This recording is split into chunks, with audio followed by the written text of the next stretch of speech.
48 hours from when I got my first contraction to when she arrived. And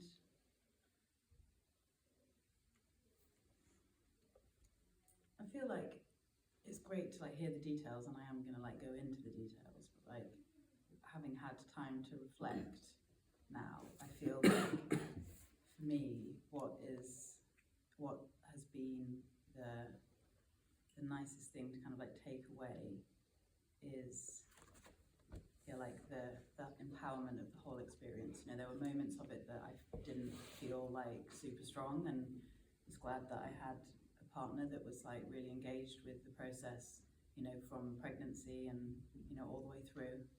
And I felt like was really able to advocate for me. But I feel like the overarching thing that I remember about it all and I feel about it is that it was just like, it was a really magical and like spiritual experience. I feel really emotional thinking about it now. And we were supported by midwives, and the midwives that did come were amazing, and I didn't feel intruded in any way, and were completely respectful of my wishes, and were amazing afterwards. And I just felt like I really wanted to share this with other people, because like it can just be great. Like, you know, there were moments of it that were hard, and we did, so I went into labour on the Friday morning at like 6 o'clock or so, and I felt, you know, it woke me up and I got out of bed. And it was a weird day actually, because my mum's best friend had died very suddenly, and it was her funeral on that day. But because of like post-COVID times, I was able to watch it online whilst I was in labour.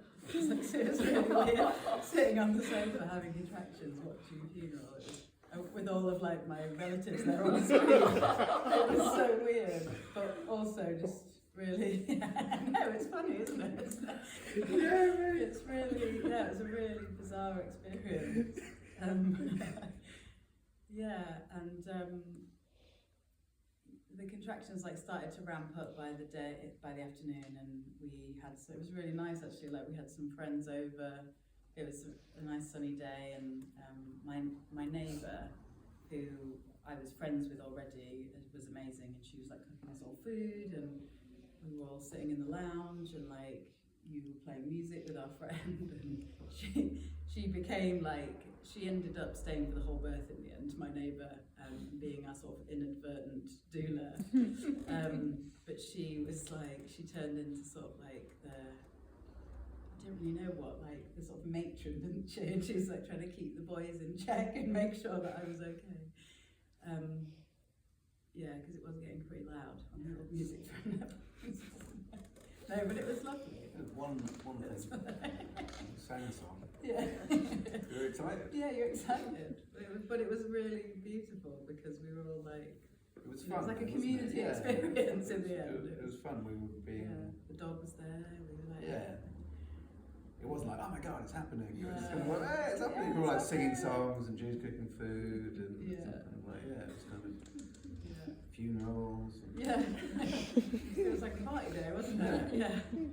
But then things kind of started like ramping up, and at that point, everyone did leave at that point. She did go home, and we were just there, the two of us, and things were getting more intense, and I felt like it was going to be that night, you know, and things kept ramping up. But then I managed to go and like have a little nap, and I woke up. We both did, didn't we? And I woke up, and it was, I don't know, about 1 a.m. or something. My midwife was away that weekend, so I'd called her when I'd gone into labour and just said, it's happening, but I feel chilled, we're at home. And she was like, cool, that's fine. I've let like sort of the on-call team know, and you know, just be in touch if you want, don't be, you know, like do your thing. We're here, you know, when you need us. And so I woke up, and I'd had quite a lot of bleeding, and you know, thinking it was just like my show, but feeling a little bit like, is that what it is? You know, I'd never seen it before. I was like, is that what it is? And Jeion was still sleeping, and I just sort of called the maternity unit, kind of sleepily, feeling a little bit like I just wanted some reassurance. And unfortunately, the person that I spoke to on the phone wasn't very helpful. And because I'd called up in the early stages of labour saying that I had blood, that I was unsure of its, nature, that then they wanted me to go to Gloucester. And I went and was obviously quite upset by that, and went to wake Jeion up and tell him what had happened. And by that point, my contractions had slowed down, and then, but because you'd already had the experience with the other birth and seeing the way that things could escalate when you get taken into hospital, and because we'd done, although we hadn't come to this kind of group, we'd done like a hypnobirthing course, and from the beginning, I'd read all the books that were on that table, and had known that I could have a safe birth at home and I could be in control, and the way that we approached the decision making made a huge difference in that. Jeion was able to say, I think you're fine, what do you feel? And I was like, I feel like I'm fine. So let's just try and go back to sleep and see how we feel in a few hours. So we did that, and I woke up at 6 again, and the contractions hadn't really, they were sort of very minor, and they slowed sort of right down very far apart again. And I was maybe getting like, I don't know, even like 1 an hour. My contractions were quite far apart. They were never like sort of 20 minutes apart from, early on they were maybe like 1 an hour or something, but it's hard to remember now. And then we called the midwife team again, and by this point like a new shift had come on. And I think, to be honest, the person I spoke to in the night wasn't a midwife. It was, I can't remember all the different names of the people in maternity unit, but sort of a supporting staff member, and had basically gone, oh, here's my list of red flags, tick, go to Gloucester. And the midwife I spoke to in the morning knew about my case. She'd spoken to my midwife and was like, I think you're fine. I think you're fine. But unfortunately, because this person last night said that you aren't fine, we think you should go to Gloucester. And so you don't need to go, to sort of give you a bit of context, we didn't need to go to Gloucester in order to have a home birth, and we knew that. However, the state of play with the midwife team when we were about to give birth was that they didn't know if they were going to be able to send any midwives to our house. So if then I wanted to go into the birthing unit, I needed an okay from Gloucester that I was able to go into the birthing unit, because they treat it as though they don't have any medical contingencies there. So in order to sort of have that option open to me, if I decided to go into the birthing unit, I was like, I don't know what's going to happen. I didn't want to free birth. I wanted there to be midwives there. So I was sort of wanted to be able to go into the birthing unit if, when on the night, they said we've got no midwives. And to be honest, I at that point felt like I was holding on then, because, and I was second guessing myself a bit, and I'd felt so strong and so confident, so connected to my body and the whole process, that I didn't feel like that in that moment. And I felt like going and getting an okay would help me to just go, okay, no, I can actually let go now. So we decided to go to Gloucester. We were there for about 4 hours. It was a neutral experience. I know I didn't want to be there. I didn't want to give birth in a hospital, and I was determined I was going to go home. And I think I knew everything was fine deep down. But we went and they observed us for a couple of hours. Then we just had to wait for the doctor. It wasn't even that long actually, the observation. It was waiting for the doctor to come and say, yes, you can go home. That was what took the time. And what did they offer? but yeah, the one thing that did annoy me actually, it wasn't entirely neutral. The one thing that did annoy me was that was the only internal examination I accepted, and I was quite clear from the beginning. I was like, I don't want to have any internal examinations. But that moment, I changed my mind, and I was like, I'm going to have this one. I feel like it will help me to relax, knowing that everything's okay. And I found out after I had given birth, I got a letter about 2 days after I'd given birth, saying that, giving me the results of a swab that I'd had. And the doctor had swabbed me without my consent and sent it off to be tested. And I told my midwife after, when I got this, and she was like, what? Like, it was the name of the doctor, and went absolutely spare. Because I said to Jeion, I was like, what? I was like, I don't remember. I definitely didn't. I wasn't having like contractions, and I was in like a completely, compromised place. And what did they offer to do? Was it? Oh, she offered to break my waters. That was it, yeah. She offered to break my waters for me, and I said to her, no thank you, I'm already in labour, and I want to just like why would you offer me that at this point? Can I just sort of butt in a bit? Yeah. From my point of view, it's like, with the birth of Sunshine and Sammy, my role was to be Sammy's advocate and to play a major role in making decisions as things unfolded. And that was something that we learnt about through the hypnobirthing program that we'd done and then spoke about. So we knew that in certain situations it would kind of be me that would go, like, sort of be in charge, because Sammy was obviously going through birth.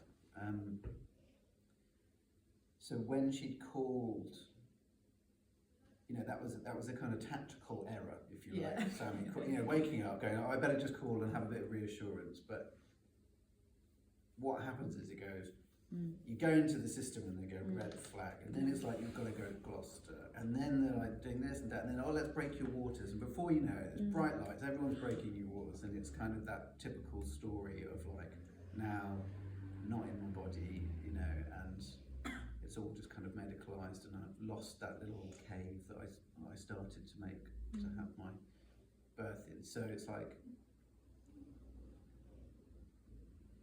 what was good for me was that when they said that to Sammy, I had the confidence because of the programme that we'd done, because I was ready to take on that role.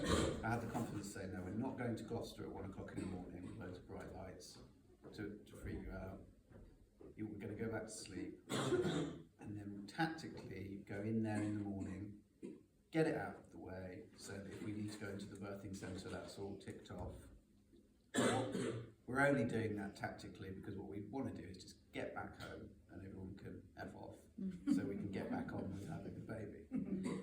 And it's like, that ability of mine to be tactical in that situation was born out of the birth I'd had before with my previous partner, where I hadn't learned any of that stuff.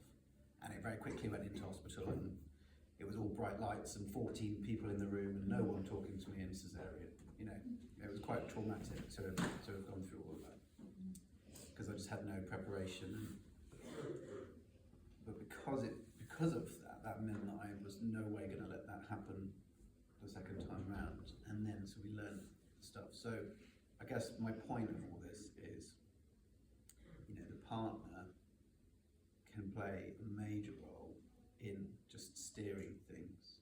And if you're both kind of locked into your intuition, then you can avoid suddenly finding yourselves in the hospital not doing what was your primary idea if you were sort of birthing the plan. So it's just a case of like,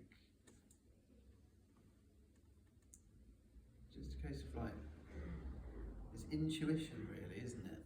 It's intuition, because you knew you were okay, and I knew you were okay. Yeah. But if you go, okay, we feel we're okay, let's call the system. And they're just, it's like when you've got a headache and you call 111, and they're like, go to hospital in an ambulance, and you're like, what? No, it's just like, they're like that, yeah. You got eyes, yeah, hospital. It's just sort of like, it's a bit like that. So You just got to be careful not to like push the wrong button. Yeah. But I guess the flip side of the story is also that we wanted to say that we did have really good midwives and it went really, really well. And when the midwife did come round, it was very late. Yeah. We called very late, didn't we? Deliberately. Yeah. Not quite as late as you. No.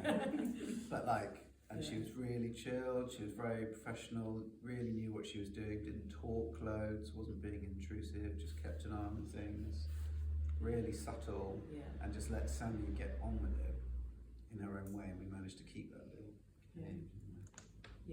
Yeah, but I think it was, I felt, you know, like you guys obviously are doing all the prep, you're being here, and I'm, you know, which is amazing, because I feel like, you know, I found I was pregnant without us having planned it, or me ever even thinking I wanted to have a baby, and I was like, oh shit, I've got to give birth. Oh, shit. And, but the person that I am, I was like, I need to find out everything about this, because I don't want to be terrified of it, because I know instinctively that like my physiology knows how to do this, and I felt like that the whole way through, even though I feel like I just still needed some touch points of, you know, yep, it's okay. But having done the prep and been really strong and like, you know, what I wanted, and knowing for me that was us having like a really strong plan and a really like defined like hold on what our roles were, what I wanted Jeion to be. And we did also think about having a doula, but I think it was more, we didn't end up having a doula because, like I said, we moved here when I was 6 months pregnant, and I feel like I would have wanted a doula to have been involved in my pregnancy, like from an earlier point than that, to build up the rapport and relationship, so I would have had that connect, you know, so to be that sort of cohesive team. I feel like I would have needed longer for that to have sort of taken hold. So when we got back from the hospital, literally as soon as I'd had my examination and the doctor said, you know, everything's fine, I got a contraction, and then on the way home things started ramping up. Yeah, it's that kind of like you saying, just I could just like go, oh. And even on the way to the hospital I started having them slightly more regularly, because I think I just allowed myself to go, oh, it's actually going to be fine, you know. And I do really believe that, you know, we have the power to like release, we're releasing the baby, and the emotions that we're feeling because of what's happening around us have a huge bearing on what our body is doing, like beyond what you can comprehend until it's happening to you. And I think, so then when we got home, our priority was to try and get some sleep, eat a big meal, and see what happened. And that's what we did. I had a nap when we got back. Again, everyone came back in the house. We had another meal together, and then and then things really started ramping up very quickly. And we asked my neighbour to stay, because we also planned a water birth. But I didn't really want to be left alone, and Jeion obviously had to do all of the admin with the pool, and I foolishly was like, okay, right, you're doing the pool now, I'll try and go upstairs. And we've got to go to our bedroom, we've got 2 flights of stairs to get, so I just got to the first landing where the washing basket was, and it's like this tiny little, so it ended up just like making me a nest there, didn't we, while you put the pool up, and it was nice. It was nice, yeah. And, you know, we had the music on and everything, and also Ju is a massage therapist, so that was, you know, came in really handy. And she was just massaging me, and she was just with you the whole time, just stroking you, massaging. Yeah, so nice. And then I went, and I remember thinking, fucking hell, I don't know how I'm going to be able to take much more of this. and then it was the transition, and I was like, and I literally just sort of went, right, okay, I'm gonna have a wee. I had a wee, and then went downstairs and got in the pool, and then I think we kind of called the midwives around that point, didn't we? Yeah, you hadn't got in. She got there before you got in. But she didn't, to be fair, when she arrived, she didn't even, she kind of saw where I was, but she didn't like get in my business from that, you know. She just said, you okay? And I said, yeah, I'm fine, I'm just going to be here. And she went back downstairs and she was chatting to you, wasn't she? And looked at our birth plan and, talked about my wishes and everything with Jeion, and, and then I came down and got in the pool, and I did have the monitoring where, I don't know what, I can't remember what it's called now, just with the where she listens to the heartbeat. I did have that, but I don't know how long it was, but so she was basically there for the whole pushing phase, and for me that was long. It was really long. But you weren't like, well, it was a big thing to go through. Yeah. But you weren't going like, it wasn't traumatic, was it? No, it was like, it was just a big thing to be. We'd made it. It was amazing. Like, honestly, I felt like I was high. It was like, the space was just like, it was like really dark. We had our music on, we had candles on, we'd made like a little altar on the table. We had like pictures of my nan and like crystals, and I'd done like some drawings before when I was in labour in the very early stage and before, and put those on the table, and it was just like, it was like a really sort of like liminal space. It felt like we were really like in between worlds, and you guys were just sitting on the sofa, and you were kind of snoozing a bit, and I was just there in the pool, like, and it was kind of like I was passing out in between contractions because it'd been going on for so long, but I felt so relaxed in it happening that I was literally just like letting my body like, do it, and then I was like exhausted, so I was just like, But that's oh, now here comes the next one. But that's from my perception, it looked like you just totally surrendered to your body being able to do it. Yeah. And that's what you learned, wasn't it? In the hypnobirthing, it was like, my body can do this. My body's like designed to do this in an incredible way. So if I can just create an environment where it can happen, it will happen. And that's watching you. That's what it looked like. It was an incredible experience to watch that happen in such a beautiful, natural way.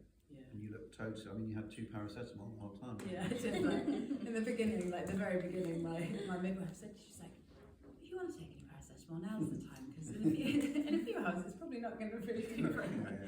I don't know why I did, to be honest, that point. I don't normally even take them, I was just like, but anyway, so,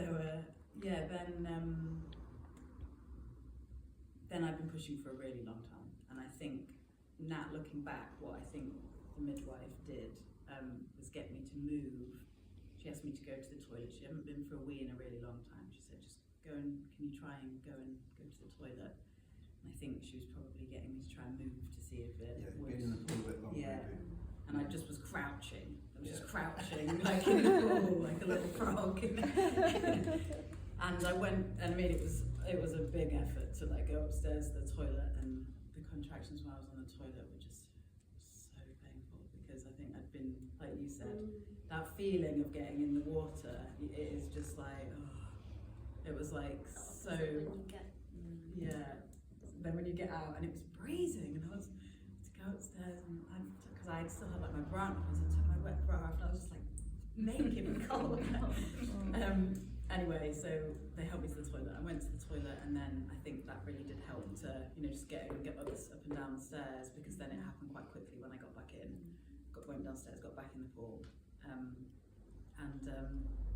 then the second midwife arrived, I think, as I was giving birth. But again, like you said, that feeling of the baby like coming down and coming out, and I did ask the midwife's advice, because I felt like she was coming quite quick at the end, and I felt like I was going to tear, and that's the feeling I had, and I just said to her, like, how do I slow it down? Like, how do I slow it down? And she just told me to like pant more, so that it stopped it happening so quickly, rather than, because I'd obviously been doing the breathing down technique, which again, like you said, the breathing that you learn, in yoga and with hypnobirthing is just like, that's all you need, because it just really like gives you something to focus on, but that's keeping you like in your body.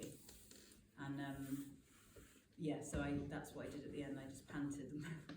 she came out, her head came out, and I just like stood up out of the water. So she was still hanging out of me, and I was just like, right, that's it. And I stood up, and she obviously started screaming.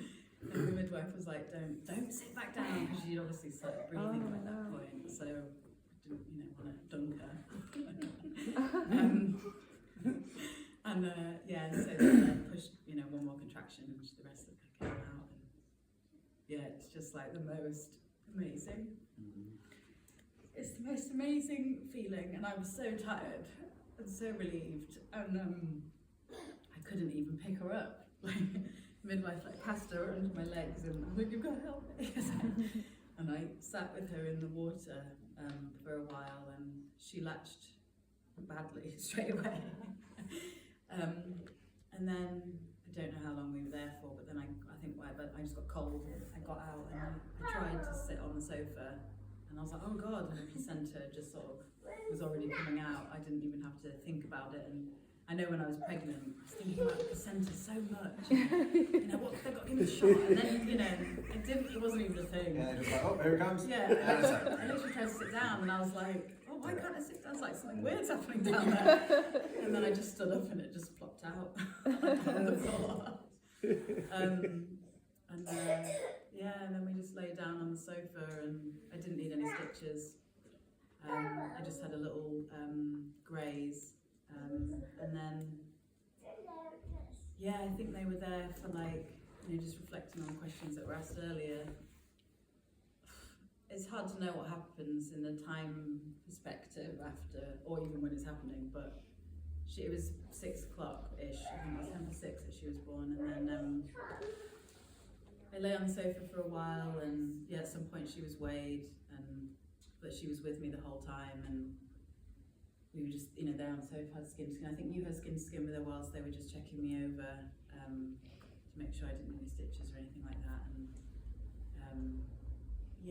and we lay there for a while, and then at some point I wanted to go upstairs and get showered, and he helped me get into bed, and then Ju brought me a massive bowl of porridge with banana and peanut butter, and I was there in bed with her, we were just there skin to skin and trying to feed, but it's a whole other journey. But we're still breastfeeding now, so there was a happy ending.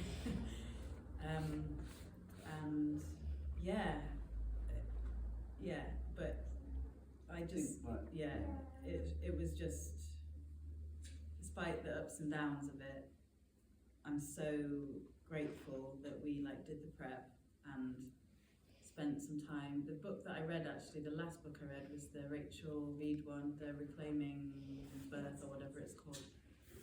And just as the final kind of consolidation of, empowerment, it's women have been doing this, forever. It's going to be fine. And I feel it was just, I just came out of it feeling if I can do this, I can do anything now. And it was the deepest, spiritual experience that I've ever had. And I think if we can go into it with the openness that that's what it can be, it's just it's amazing. And then take that on into motherhood, it's just, you're given the opportunity every day to just be more present than you could ever have imagined before. And I think starting my motherhood journey in that way with the pregnancy and birth stood me in good stead to do that as a mother. And again, just echoing what Alex was saying before, just having that connection for being really present with the birth. We also, Sunshine and I, now have the most amazing closeness that I, feel I was craving from the way that I had been mothered, that I, wanted to kind of have that with my child, and I feel I've really got that, and it's just really beautiful.